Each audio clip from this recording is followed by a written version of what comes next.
ವೀಕ್ಷಕರೇ, ವಿಶೇಷ ಕಾರ್ಯಕ್ರಮಕ್ಕೆ ಸ್ವಾಗತ. ಬೆಂಗಳೂರಿನ ಸಹಕಾರ ನಗರದಲ್ಲಿ ಪ್ರತಿ ವರ್ಷ ಮಾಡುವಂತಹ ನಗೆ ಹಬ್ಬ ಕಾರ್ಯಕ್ರಮದ ಇಡೀ ತಂಡ ನಮ್ಮ ಜೊತೆಗಿದೆ ಅಂತ ಹೇಳಿದೆ. ನಮ್ಮ ಮಾತನ್ನ ಮುಂದುವರಿಸೋಣ. ಪ್ರಾಣೇಶ್ ಅವರೇ, ನಿಜಕ್ಕೂ ನಗೋದನ್ನೇ ಇತ್ತೀಚಿನ ದಿನಗಳಲ್ಲಿ ಜನ ಮರೆತು ಬಿಟ್ಟಿದ್ದಾರಾ ಅಂತ ತಮ್ಮ ಬ್ಯುಸಿ ಲೈಫ್ನಲ್ಲಿ? ಇಲ್ಲ, ಮರ್ತಿಲ್ಲ ರೀ. ವಿಶೇಷವಾಗಿ ಭಾಳ ನಗೋಬೇಕಂತ ಬಯಸ್ತಿರೋದ್ರಿಂದ ನಾವೆಲ್ಲ ಇಷ್ಟು ಬ್ಯುಸಿಯಾಗಿದ್ದೀವಿ ಅಂತ ನಾನು ಭಾವಿಸ್ತೀನಿ. ಜನರಿಗೆ ದಿನದಿನಕ್ಕೂ ನಗಬೇಕು, ಹೆಚ್ಚು ನಗಬೇಕು ಅಂತ. ಇಲ್ಲಿದ್ದರೆ ನಮ್ಮ ಕಾರ್ಯಕ್ರಮಗಳಿಗೆ ಇಷ್ಟು ಜನ ತಂಡೋಪತಂಡವಾಗಿ ಬರೋದು, ಮತ್ತೆ ನಮ್ಮ ಕಾರ್ಯಕ್ರಮ ನಿಮ್ಮ ಟಿ ವಿಯಲ್ಲಿ ಹಾಕಿದಾಗ ಮತ್ತೆ ಪ್ರಾಣೇಶ್ವರ ನಿಮ್ಮ ಕಾರ್ಯಕ್ರಮ ಬಂತು ಅಂದ್ರೆ ನಾ ಚಾನಲ್ ಚೇಂಜ್ ಮಾಡೋಂಗಿಲ್ಲ ರೀ, ನಾ ಅದ್ರ ಮುಂದೆ ಕೂಡ್ತೀನಿ ಅಂತ ಹೇಳೋದು ಕೇಳಿದ್ರೆ ಕರೆವಾಗಿ ಜನರಿಗೆ ನಗುವಿನ ಹುಚ್ಚು ಹಿಡಿದಿದೆಯೇನೋ. ನಾವೇ ಬೇಜಾರು ಪಟ್ಕೊತೀವಾಗಲಿ, ಜನ ಮಾತ್ರ ಯಾವತ್ತೂ ಬೇಜಾರು ಪಟ್ಕೊಂಡಿಲ್ಲ. ಎಲ್ಲೇ ನಗೆ ಹಬ್ಬಗಳಾಗಲಿ ಸಾವಿರ ಸಂಖ್ಯೆಯಲ್ಲಿ ಜನ ಸೇರ್ತಿರೋದೇ ಜನರಿಗೆ ಎಲ್ಲಕ್ಕಿಂತ ಹೆಚ್ಚು ಇವತ್ತು ನಗು ಬೇಕಾಗಿದೆ ಅಂತೇಳಿ. ಈ ಎಲೆಕ್ಷನ್ಗಳು ಬರುವಂಥ ಸಮಯದಲ್ಲಿ ಎಲ್ಲ ರಾಜಕೀಯ ನಾಯಕರುಗಳ ಕಣ್ಣು ಈ ನಗೆ ಹಬ್ಬದ ಕಲಾವಿದರ ಮೇಲಿದೆ. ದಯವಿಟ್ಟು ನೀವು ಬರ್ರಪ್ಪ ನಮ್ಮ ಕಾರ್ಯಕ್ರಮಕ್ಕೆ ಅಂದರೆ ಜನರನ್ನು ಸೇರಿಸೋದಕ್ಕೆ ಒಂದು ದಾರಿ. ಅಂದರೆ ಜನರಿಗೆ ಕೂಡ ಅರ್ಥ ಆಗಿದೆ, ಇವತ್ತು ನಗೆ ಹಬ್ಬಗಳಿಗೆ ವಿನಃ ಬೇರಾವುದಕ್ಕೂ ಜನ ಸೇರ್ತಾ ಇಲ್ಲ ಅಂತ. ಈ ಜನರನ್ನು ಇಷ್ಟರ ಮಟ್ಟಿಗೆ ಆಕರ್ಷಣೆ ಮಾಡ್ತಾರೆ. ರಾಜಕೀಯ ನಾಯಕರುಗಳೇ ನಮ್ಮನ್ನು ಕರೀತಾರೆ ಅಂದರೆ ಅವ್ರಿಗೂ ಗೊತ್ತಾಗಿದೆ. ಯಾಕಂದರೆ ರಾಜಕೀಯ ನಾಯಕರ ಸಭೆಗಳಿಗೆ ಹೋಗುವಂಥ ಜನ ಅವ್ರು ಹಿಡ್ಕೊಂಡು ಹೋಗೋರು, ನಮ್ಮದಕ್ಕೆ ಹುಡುಕೊಂಡು ಬರ್ತಾರೆ. ಹಿಡ್ಕೊಂಡು ಬರೋರು ಜನರನ್ನ ರಾಜಕಾರಣಿಗಳು, ಹುಡುಕೊಂಡು ಬರೋರು ನಗೆ ಹಬ್ಬಗಳಿಗೆ. ಹೀಗಾಗಿ ಹುಡುಕೊಂಡು ಏನದ ಇದ್ರ ಮಧ್ಯದ ಅದನ್ನು ತಿಳ್ಕೊಂಡ್ಬಿಟ್ರೆ ನಾವು ನಗೆ ಹಬ್ಬಗಳಿಗಿರ್ತಕ್ಕಂಥ ಬೆಲೆ ಗೊತ್ತಾಗುತ್ತೆ. ಕರೆಕ್ಟಾಗಿ ಹೇಳಿದ್ರಿ, ಹಿಡ್ಕೊಂಡು ಬರೋದು ನಡ್ಕೊಂಡು ಬರೋದು. ಅದಕ್ಕೆ ಈಗ ಒಂದು ಹೊಸ ಬಡಾವಣೆ ಕಟ್ತಾ ಇದಾರಂತೆ, ಹುಡುಕೋ ಅಂತಂದಂಗೆ ಹಿಡ್ಕೋ ಅಂತ ಒಂದು ಬಡಾವಣೆ ಹಿಡ್ಕೋ ಅಂತ. ಅಲ್ಲಿರೋರೆಲ್ಲ ಹಿಡ್ಕೊಂಡು ಬರೋರು ಅನ್ನೋದನ್ನೇ ಅದಕ್ಕೊಂದು ಬಡಾವಣೆ ಕಟ್ಟಬೇಕು. ಅವರು ಚಾಲೆಂಜ್ ಅಂತ ಹೇಳಿದ್ರಲ್ಲ, ನಿಜ ಅದು. ನನಗೊಂದು ಘಟನೆ ಆಯಿತು. ಎಲ್ಲೋ ತುಂಬ ದೂರದ ಊರಾಚೆ HAL 3rd ಸ್ಟೇಜೋ 4th ಸ್ಟೇಜೋ ಇದರೊಳಗೆ ಗಂಡ ಹೆಂಡತಿ ಮದುವೆ ಮನೇಲಿ ಊಟ ಮಾಡಿಬಿಟ್ಟು ಬೇಗ ಹೇಳ್ರಿ ಅಂತ ಹೆಂಡತಿ ಹೇಳ್ತಾರೆ, ಬಲವಂತ ಮಾಡ್ತಾಳೆ ಮದುವೆ ಮನೇಲಿ. ಮನೆಗೆ ಹೋಗಿ ರಿಲ್ಯಾಕ್ಸ್ ಮಾಡ್ಕೋಬೇಕು ಕಣೆ ಅನ್ನಂತೆ. ಇಲ್ಲ ಬೇಗ ಹೇಳ್ರಿ, ಹೋಗ್ಬೇಕು. ಯಾತಕ್ಕೆ ಅಷ್ಟೊಂದು ಅರ್ಜೆಂಟ್ ಮಾಡ್ತೀಯಾ? ಏನಿಲ್ಲ, ಇವತ್ತು HN ಕಲಾಕ್ಷೇತ್ರದಲ್ಲಿ ಪ್ರಾಣೇಶ್ ಅವ್ರ ಭಾಷಣ ಇದೆ, ಅದಕ್ಕೆ ಹೋಗ್ಬೇಕು ಅಂತ ಹೆಂಡತಿ. ಗಂಡ ಹೇಳದ್ನಂತೆ, ಪ್ರಾಣೇಶ್ ಭಾಷಣ ಕೇಳಕ್ಕೆ HN ಕಲಾಕ್ಷೇತ್ರಕ್ಕೆ ಮನೆಗೆ ಬಾ, ಮನೇಲಿ TV ಇದೆ. ಕೆಲವು ಚಾನೆಲ್ಗಳಂತೂ ಪ್ರಾಣೇಶ್ ಚಾನೆಲ್ ಅಂತಾನೆ ಹೆಸರಿಡಬೇಕು, ಮಧ್ಯ ಬೇರೆ ಕಾರ್ಯಕ್ರಮಗಳು ಅಲ್ಲ. ಅದ್ರ ಬಗ್ಗೆ ಪ್ರಾಣೇಶ್ ಅವರು ಬಹಳಷ್ಟು ಮಾತಾಡಿದ್ದು ನಮ್ಗೆ ಗೊತ್ತಿದೆ ಅಲ್ಲ.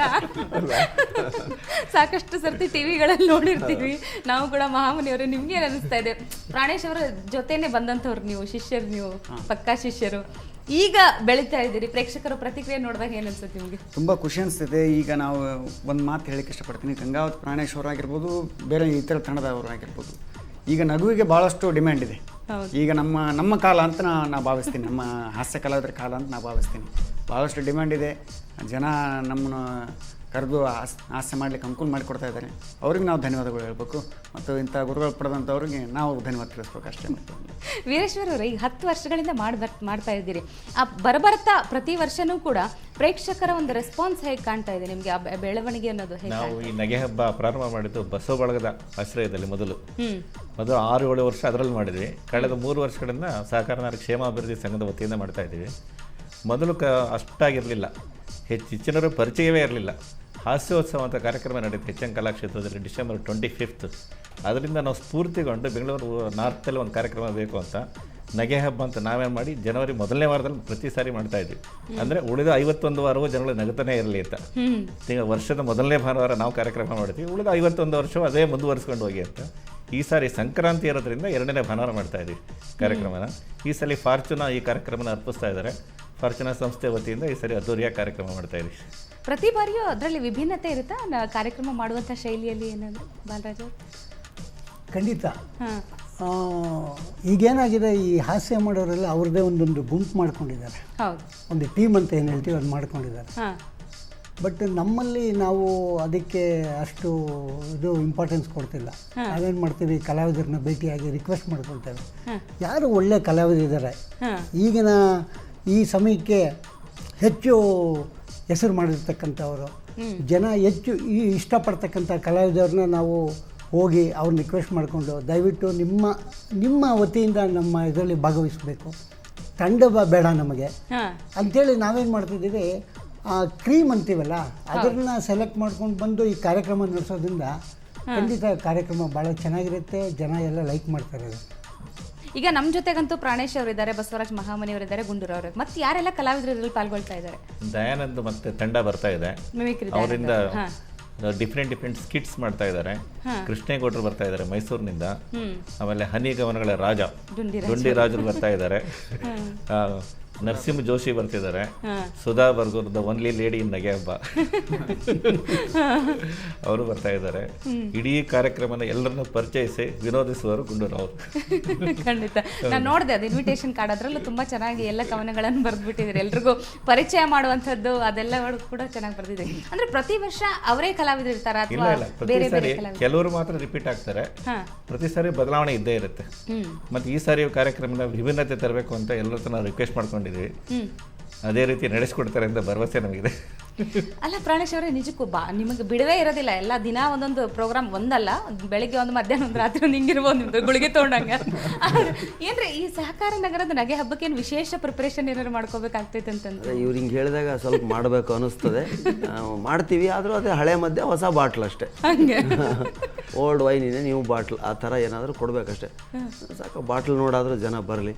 ಆಮೇಲೆ ಇದೇ ಒಂದು 10 ವರ್ಷದಿಂದ ಕುಡಿದಿದ್ವಲ್ಲ, ಇವತ್ತು ಮತ್ತೆ ಹೊಸದಾಗಿ ರುಚಿ ಅನ್ನಿಸ್ತಿದೆ ಅಂತ.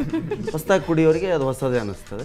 ಹಾಗೆ ಆ ಥರ ಒಂದು ಹಳೆಯದನ್ನೇ ಹೊಸದರಲ್ಲಿ ಸೇರಿಸಿ ಕೊಡುವಂಥ ಪ್ರಯತ್ನ ಮಾಡ್ತೀವಿ. ಯಾಕಂದರೆ ನಾವು ಬ್ರಹ್ಮರಲ್ಲ, ನಾವು ಯಾರೋ ಬರೆದದ್ದು ಯಾರೋ ಹೇಳಿದ್ದನ್ನು ಕೇಳಿ ಅದಕ್ಕೆ ನಮ್ಮದನ್ನು ಬೆರೆಸಿ ಹೇಳೋಂಥವ್ರು. ಪ್ರತಿ ಸಾರಿ ಹೊಸದು ಕೊಡೋದು ಕಷ್ಟ. ಯಾಕೆಂದರೆ ನೀವೆಲ್ಲ ಚಾನಲ್ನವರೆಲ್ಲ ಪ್ರತಿನಿತ್ಯ ನಮ್ಮ ಕಾರ್ಯಕ್ರಮ ಹಾಕ್ತಿರೋದು, ಪ್ರತಿನಿತ್ಯ ನಮ್ಗೆ ಹೊಸದು ಹುಡ್ಕೋದು ಕಷ್ಟ. ಆದರೂ ಏನೋ ಭಗವಂತನ ಗ್ರಹ, ಜನರ ಒಂದು ಅಭಿಮಾನ, ಹೊಸದನ್ನು ಕೊಡೋದಕ್ಕೆ ನಾವು ಅಹರ್ನಿಶಿ ಪ್ರಯತ್ನ ಮಾಡ್ತಿರ್ತೀವಿ. ಅಪ್ಡೇಟ್ ಆಗಲೇಬೇಕು. ನಾವು ನಮ್ಮ ಮೇಲೆ ಒಂದು ದೊಡ್ಡ ಜವಾಬ್ದಾರಿ ಇದೆ. ಹೀಗಾಗಿ ಹೊಸಬರಿಗೆ ಅವಕಾಶ ಕೊಡಿ ಅಂತ ನಾವು ವೀರೇಶ್ ಅವರಿಗೆ, ಬಾಲರಾಜ್ ಅವರಿಗೆ, ಇವರಿಗೆಲ್ಲ ಹೇಳಿದ್ರು ಕೂಡ ಅವರು ಇಲ್ಲ, ಹಳಬರು ಇರಬೇಕು, ನೀವು ಯಜಮಾನ್ರ ಮ್ಯಾಗ ಕುಂತ್ಕೊಳ್ರಿ, ಮುಂದೆ ಹುಡ್ರ ಆಡ್ತಾರ ಅನ್ನೋ ಲೆಕ್ಕಕ್ಕೆ ಮಾತಾಡ್ತಾರೆ. ಆ ಹುಡ್ರ ಆಟದೊಳಗೆ ಏನಾದರೂ ಒಂದು ಹೊಸದನ್ನು ಹುಡುಕಿ ಮತ್ತೊಂದು ಹೊಸದು ಸೃಷ್ಟಿ ಮಾಡೋದಕ್ಕೆ ನಮಗೆ ಸಹಾಯ ಆಗ್ತದೆ ಅಂತೇಳಿ ನಾವು ಕೂಡ ಹೋಗ್ತಾಯಿದ್ದೀವಿ. ಹೀಗಾಗಿ ಹೊಸದನ್ನು ಕೊಡೋದಕ್ಕೆ ಪ್ರಯತ್ನ ಮಾಡ್ತೀವಿ ನಾವು. ಮಂದಿ ಅಷ್ಟು ಸಲೀಸಾಗಿ ನಗ್ತಾರೆ ಅಂತ ಇಲ್ಲ, ಅದಕ್ಕೆ ಅವರು ಬಾಟ್ಲು ಅಂತ ಹೇಳಿದ್ರಲ್ಲ, ಈ ಬಾಟ್ಲು ಅಂತ ಹೇಳಿದ್ರಿಂದಾನೇ ನಾವು ಆ ಕಾರ್ಯಕ್ರಮನ ಮಧ್ಯಾಹ್ನ ಅರೇಂಜ್ ಮಾಡ್ತಾ ಇರೋದು. ಸಂಜೆ ಹೊತ್ತಿಗೆ ಸರಿಯಾಗಿ ನಶೆ ಇರುತ್ತೆ. ಜೊತೆಗೆ ಅವ್ರು ಹೇಳ್ದಂಗೆ ಬೆರೆಸೋದು ಒಂದು ಬೇರೆ ಹೇಳಿದ್ದಾರೆ, ಅದು ಬಾಟ್ಲಿಗೆ ಸಂಬಂಧಪಟ್ಟಿದೆ ಮಧ್ಯಾಹ್ನಕ್ಕೆ. ಸೊ ಬೇರೆ ಯಾರೋ ಬ್ರಹ್ಮ ಸೃಷ್ಟಿ ಮಾಡಿರುವಂತ ಒಂದು ರಮ್ಮ, ಬೇರೆ ಯಾರಿರೋ ಬ್ರಹ್ಮ ಸೃಷ್ಟಿ ಮಾಡಿದ ರಮ್ಮ, ನಾವು ಅದಕ್ಕೆ ಸ್ವಲ್ಪ ಸೋಡಾ ಅದನ್ನೆಲ್ಲ ಬೆರೆಸಿ ಮಂದಿಗೆ ಸುರಿಸಿ ಅವ್ರ ಮೇಲೆ ಭಾರನ ಇಳಿಸಿ ಅವ್ರಿಗೆ ಹಾಸ್ಯ ಅನ್ನೋದನ್ನ ಹೊರಸಿ ಕಳಿಸೋದೇ ಈ ಹಾಸ್ಯ ಕಾರ್ಯಕ್ರಮ. ನಿಜ ಅಲ್ವಾ? ನಗ್ಸೋದು ನಿಜಕ್ಕೂ ಪುಣ್ಯದ ಕೆಲಸ ಅದು. ಯಾಕಂದ್ರೆ ಎಂಥ ಕಷ್ಟ ಸಂಕಷ್ಟಗಳು ಬಂದ್ರು ಕೂಡ ನಗ್ನಗ್ತಾ ಸ್ವೀಕರಿಸ್ಬಿಟ್ರೆ ಅಲ್ಲಿಗೆ ಅರ್ಧ ಪರಿಹಾರ ಸಿಕ್ಬಿಡುತ್ತೆ. ಈ ಜನ ತಲೆ ಮೇಲೆ ಕೈ ಹೊತ್ಕೊಳ್ಕೋತಾರೆ ಹೊರತು ಅಷ್ಟು ಈಸಿಯಾಗಿ ನಗೋದಿಲ್ಲ. ಕರೆಕ್ಟ್, ಜನ ತಲೆ ಮೇಲೆ ಕೈತ್ಕೊಳ್ಳೋದು ಅಂತ ಕರೆಕ್ಟಾಗಿ ಹೇಳಿದ್ರಿ ವೀರೇಶ್ ಅವ್ರು ಹೇಳ್ದಂಗೆ. ಯಾತಕ್ಕೆ ವರ್ಷದ ಪ್ರಾರಂಭದಲ್ಲಿ ಇದನ್ನೆಲ್ಲ ಮಾಡ್ತಾರೆ ಅಂದ್ರೆ, ವರ್ಷದ ಮೊದಲನೇ 2 ತಿಂಗಳನ್ನು ಸರಿಯಾಗ್ಬಿಟ್ರೆ ನಾವು ಬಹಳ ಇಂಪಾರ್ಟೆಂಟ್. ಇಡೀ ವರ್ಷ ಚೆನ್ನಾಗಿರುತ್ತೆ. ಯಾಕೆ ಗೊತ್ತಾ, ಅದು ಜನವರಿ ಫೆಬ್ರವರಿ ಈ 2 ತಿಂಗಳು. ಅದಾದ್ಮೇಲೆ ಸಂತೋಷ ಕೊಟ್ಬಿಟ್ರೆ ಅದು it will March, April, December ತನಕ ಹೋಗ್ಬಿಡುತ್ತೆ. ನೀವು ವಿಶೇಷವಾಗಿ ಏನಾದ್ರು ಪ್ರಿಪ್ರೇಷನ್ ಮಾಡ್ಕೋತಾ ಇರ್ತೀರಾ ಪ್ರತಿಯೊಂದು ನಗೆ ಹಬ್ಬಕ್ಕೆ, ಪ್ರತಿಯೊಂದು ಕಾರ್ಯಕ್ರಮಕ್ಕೆ? ಹಂಗಂತ ಏನು ಹೇಳಿಕಾಗಲ್ಲ, ಯಾಕಂದ್ರೆ ಪ್ರಯಾಣದಾಗ ನಮ್ದು ಜಾಸ್ತಿ ಟೈಮ್ ಹೋಗ್ಬಿಡ್ತದೆ. ತಿಂಗಳಲ್ಲಿ ಒಂದು 20 ದಿವಸ ನಾವು ಪ್ರಾಣೇಶ್ವರ ತಂಡದಲ್ಲಿರೋದ್ರಿಂದ 20 ದಿವಸ ನಾವು ಪ್ರಯಾಣನೇ ಮಾಡೋದು ಜಾಸ್ತಿ, ಓದೋದು ಕಡಿಮೆ ಆಗ್ತದೆ. ಯಾಕಂತ ಹಗಲು ರಾತ್ರಿ ಪ್ರಯಾಣ ಜಾಸ್ತಿ ಆಗ್ತದೆ. ಮೊನ್ನೆ ಸೋಲಾಪುರದಲ್ಲಿದ್ದೀವಿ, ಇವತ್ತು ಬೆಂಗಳೂರಲ್ಲಿದ್ದೀವಿ ನಾವು. ಈ ಥರ ಕೆಲವೊಂದು ಸಮಸ್ಯೆಗಳಾಗಿ ಕೆಲವೊಂದು ಸಲ ಸಮಯ ಸಿಗಲ್ಲ ನಮಗೆ. ಬಟ್ ಆದರೂ ಕೂಡ ಹೊಸದನ್ನು ಕೊಡಬೇಕಂತೇಳಿ ಪ್ರಯತ್ನ ಮಾಡ್ತಾಯಿದ್ವಿ.